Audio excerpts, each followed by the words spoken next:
should be taught a personal religion. Rousseau explains this religion at some length and with typical fervour. This is very much his own version of Christianity. Despite his unorthodoxies, Rousseau would always remain a man of deep religious feeling. Yet his rejection of religious dogma and the teachings of the Church were equally heartfelt. His articles of faith were simple. He believed in God's love of humanity and in the immortality of the soul. Beyond all rational dictates or religious authority was the divine voice of the soul in man. With consistent inconsistency, he even goes so far as to back this simple faith with rational argument. Ultimately, all physical and bodily emotion in the world is commanded by a wise and powerful will. This is God. And how does he know this? I see it, or rather, I feel it.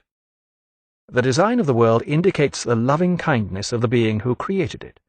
Elsewhere, Rousseau would back this argument with more personal psychological reasons, which would seem in his case to run closer to the truth.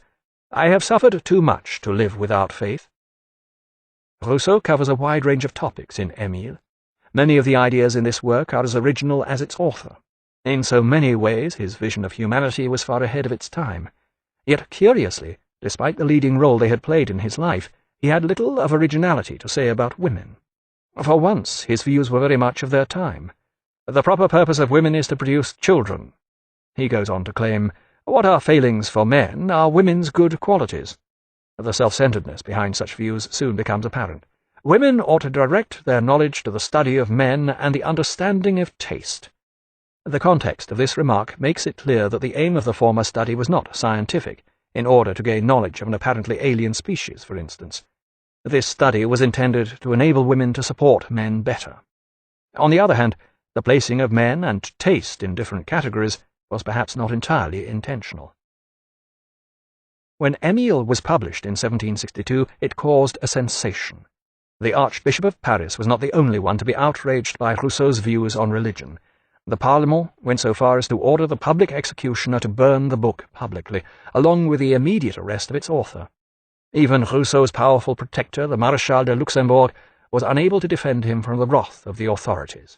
All he could do was provide Rousseau with a fast carriage to flee the country. Sophie, Madame de Luxembourg, and several other of his female well-wishers lined up to bid him a tearful farewell, and he sped off in the nick of time. In the best traditions of French farce, Rousseau's speeding carriage even passed the carriage containing the officers sent to arrest him, speeding in the opposite direction. Rousseau fled to Switzerland, wisely choosing to make for the canton of Bern rather than his native Geneva, where renewed book-burning had already begun. But he was soon obliged to leave Bern, just ahead of another banning order. For the rest of his life he would remain a fugitive, his oversensitive character degenerating ever deeper into paranoia in the process. Eventually he managed to reach England, where he was befriended by the Scottish philosopher Hume. But by now Rousseau was all but certifiably insane. Dressed theatrically in Armenian costume, his moods were liable to swing from ecstasy to tears, his paranoia constantly goaded by the vindictive Thérèse, whom he saw as the only person never to betray him. His passionate embraces for Hume in the evening would be followed by vituperative letters in the morning. After 17 months of emotional mayhem, Rousseau decided to return secretly to France. Dressed incognito in his trademark Armenian costume, he stepped ashore at Calais. Fortunately, he was soon given refuge by powerful aristocratic protectors. He would end up staying in semi-secrecy at a cottage on the estate of the Marquis de Girardin at Armenonville. Incredibly, given his mental state, it was during this period that Rousseau produced what many regard as his finest work, his Confessions. This is literature rather than philosophy, though it contains much penetrating psychological speculation on a subject Rousseau considered to be of deep philosophical importance, himself. He declares, I would like to be somehow able to make my heart transparent as crystal, so that it cannot hide any of its movements. He is as good as his word, and the result is a switchback of emotion from the immensely moving to the farcical. Yet he knows what he is doing, and his insights into himself cannot help but strike a chord in the reader. Even his attempts to justify the unjustifiable make heart-rending reading. He ends with a challenging declaration, Whoever will examine my nature, my character, my morals, my likings, my pleasures, and my habits with his own eyes, and will be able to believe me a dishonourable man, should himself be throttled. Both the naked honesty of this remark and the violence would bear fruit. Despite everything, there were still moments of peace. Rousseau was now more convinced than ever that Thérèse was the only person who had never betrayed him. At the age of 56, he finally married her. This took place at a curious ceremony conducted by himself, during which all present burst into tears. Thérèse responded by later falling in love with the Marquis de Girardin's English valet. In between writing, Rousseau would row on a nearby lake. Here he felt out of reach of my wicked persecutors. Once again he found solace in nature. Often leaving my boat to the mercy of wind and water, I abandoned myself to reveries. Sometimes I cried out with emotion, "O nature, O my mother, here I am under your sole protection." On July 1st, 1778, he collapsed. Next day, as he lay in bed, he addressed the blue sky through his open window. "The gate is open, and God awaits me." He tried to get up, fell forward, and died in the arms of Thérèse. He was 66. 11 years later, the French Revolution would put an end to the Ancien Régime, ushering in the France of liberty, equality, fraternity. For better or worse, Rousseau's ideas had entered the public domain.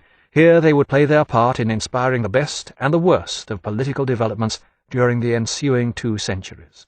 From the joyful liberty of the early days of the Revolution to the days when so many were forced to be free during the Terror, through Romanticism and 19th-century social utopianism, through 20th-century communism with its ideals and its horrors, through fascism to the social revolution of the 60s, all these would contain ingredients of Rousseau's ideas. Such was the power of his thought that it could not simply be dismissed by pointing out its inconsistencies. Such were its ecstatic gestures, its liberty, its irrationalities, and its unconsidered consequences, that it was perhaps bound to provoke excess. Yet much of this very same thought has quietly settled to become the bedrock of our modern belief about ourselves, as well as our instinctive expectations of a just society. From Rousseau's writings. Consider, by contrast, the morals of the few nations who have been preserved from the contagion of useless knowledge. By their virtues they have become happy in themselves and provide a shining example to all. Thus were the first inhabitants of Persia, a nation so exceptional that its inhabitants were taught virtue in the same way as we are taught the sciences.